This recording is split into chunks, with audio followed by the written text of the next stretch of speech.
चाहते हैं। क्या नौकरी दिलाने के नाम पर सौरभ ने दलाली की?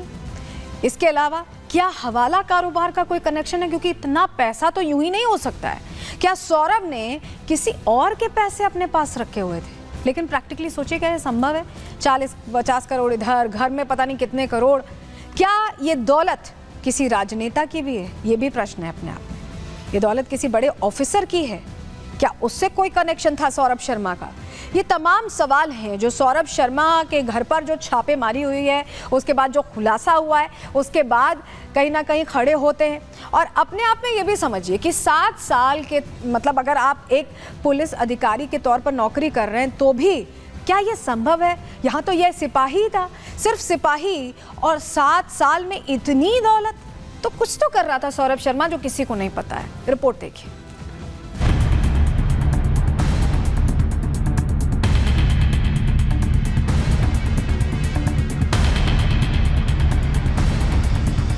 देश में भ्रष्टाचार की जड़ें कितनी मजबूत हैं, ये बताने के लिए तस्वीरें काफी हैं। सोने के बिस्किट, चांदी की ईंटें, हीरे की अंगूठियां और नोटों के सैकड़ों बंडल। आप सोच रहे होंगे कि ये किसी व्यापारी की दौलत है, लेकिन जरा ठहर जाइए, ये किसी व्यापारी की नहीं, बल्कि एक साधारण आरटीओ सिपाही की दौलत है, जिसने सिर्फ 7 साल की नौकरी की और फिर वीआरएस ले लिया।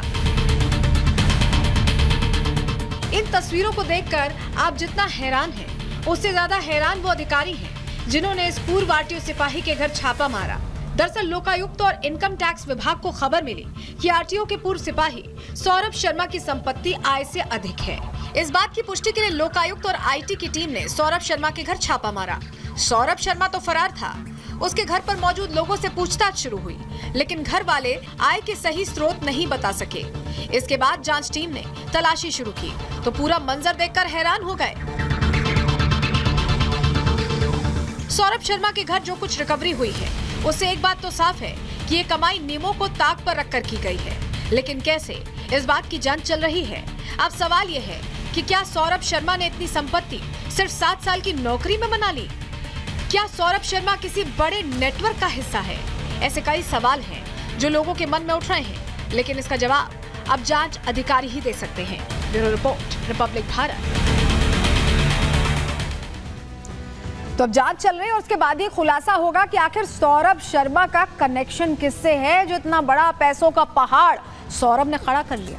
इस पर आगे हम बात करेंगे जब जानकारियां मिलेंगी। लेकिन चलिए अब अगले सेगमेंट की ओर आगे बढ़ते हैं और बात आपकी जेब से जुड़ी, क्योंकि बहुत सारी खबरें साइबर ठगी की सामने आ रही हैं। कैसे बचना है, कैसे समझना है कि साइबर ठगी हो रही है, सब बताने जा रहे हैं अब आपको।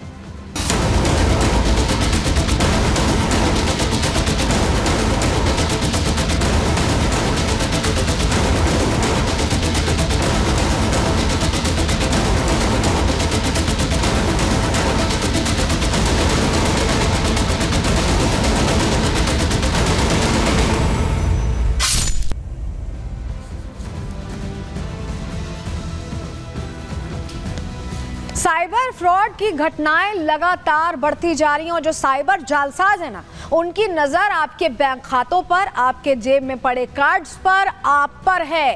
क्योंकि अलग अलग तरीके से, कभी डिजिटल अरेस्ट करके, कभी फ्रॉड का बहाना बताकर, अलग अलग तरीके से आपसे पैसे खींचे जा रहे हैं और आपको समझ नहीं आ रहा, आप बहुत लेट समझ रहे हैं, जिसके चलते पैसे वापस भी नहीं आ पा रहे हैं। लेकिन हरियाणा के फरीदाबाद में जो घटना हुई है वो एक इंजीनियर के साथ हुई है। कैसे ये घटना घटी है, क्या हुआ है, सब आपको अब बताने जा रहे हैं, क्योंकि आपके लिए समझना जरूरी है कि कहीं आप साइबर फ्रॉड के जाल में तो नहीं फंस गए, कहीं आपके बैंक अकाउंट्स को खाली करने की तो नहीं तैयारी है। चलिए सबसे पहले खुलासा ये करेंगे कि क्या हुआ है, ये हरियाणा का फरीदाबाद का मामला क्या है, क्योंकि एक इंजीनियर के साथ जो खुद कंप्यूटर साइंस किया, इस तरह की पढ़ाई करके आते हैं, उनके साथ इस तरह का फ्रॉड हो गया। कैसे डिजिटल अरेस्ट किया गया, क्या हुआ है, पूरी जानकारी आपके सामने रखने जा रहे हैं। चलिए खबर पहले आपको बताते हैं। खबर दरअसल फरीदाबाद से जुड़ी है, जहां साइबर ठगी की साजिश का पर्दाफाश हो गया। पता कैसे चला बताएंगे। ठगों की एक गलती ने पूरी साजिश को सामने ले आ दिया। उनकी एक गलती भारी पड़ी उन्हें और उस इंसान के लिए बचने का रास्ता निकल गया। 6 दिनों तक एक इंजीनियर को डिजिटल अरेस्ट करके रखा गया। डिजिटल अरेस्ट के दौरान माइक को म्यूट करना ये ठग भूल गए और ऐसे में जो उनकी आपसी बातचीत थी ना, वो बाहर आ गई। ठगों की आपस की बातचीत को सुनकर ही इंजीनियर को शक हुआ और बातचीत सुनकर ठगों की पूरी साजिश समझ गया इंजीनियर। खुलासा हो गया और ऐसे में उसके पैसे बच गए। इंजीनियर ने तुरंत कॉल काटकर पुलिस के सामने शिकायत दर्ज करवाई, उसे पूरा मामला बताया और अब एक्शन की उम्मीद की जा रही है। लेकिन चलिए, अरेस्ट तो यहां पर नहीं हो पाए, बच गए पूरी तरह से। पूरा खेल था उसका खुलासा हो गया। लेकिन ये अरेस्ट किया कैसे गया, क्या कहा गया इंजीनियर को जो उनकी बातों में आ गया? 6 दिन तक तो डिजिटल अरेस्ट पर था ही इंजीनियर, हुआ क्या? चलिए वो बताते हैं आपको, जानकारी आपके सामने रख रहे हैं। दरअसल 6 दिसंबर की सुबह इंजीनियर मोहित के पास एक कॉल आता है। कॉलर ने खुद को कुरियर कंपनी का कर्मचारी बताया और दिल्ली एयरपोर्ट पर संदिग्ध पार्सल पकड़े जाने की बात कही। कहा कि आपसे जुड़ा ये पार्सल है, पकड़ा गया है। संदिग्ध पार्सल में ड्रग्स, पासपोर्ट और $500 की बात कही। अब ड्रग्स कनेक्शन आप समझ रहे हैं कि कोई भी इंसान ऐसे सुनेगा घबरा जाएगा, डर जाएगा। शायद इंजीनियर का भी पहला रिएक्शन मोहित का यही रहा होगा।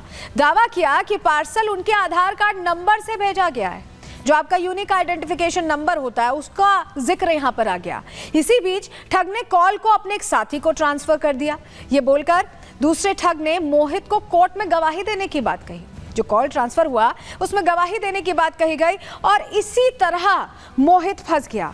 मोहित फंसा तो उसे लगा कि अब वो क्या करे। 6 दिन तक डिजिटल अरेस्ट में वो रहा और उसी में फंसा रहा। लेकिन आप समझिए, ये जो खेल है ये बार बार खेला जाता है और कई बार सामने आ चुका है। पूरा जो जाल बिछाया जाता है वो आपको विश्वास दिला देता है कि वाकई आप किसी बड़े कानूनी अड़चन में या किसी बड़ी कानूनी गड़बड़ी में फंसने वाले हैं, आपको पता नहीं क्या सजा होगी, इस तरह की भावना पैदा कर दी जाती है। सुनिए मोहित की पूरी कहानी, पहले आपको रिपोर्ट के जरिए बता रहे हैं।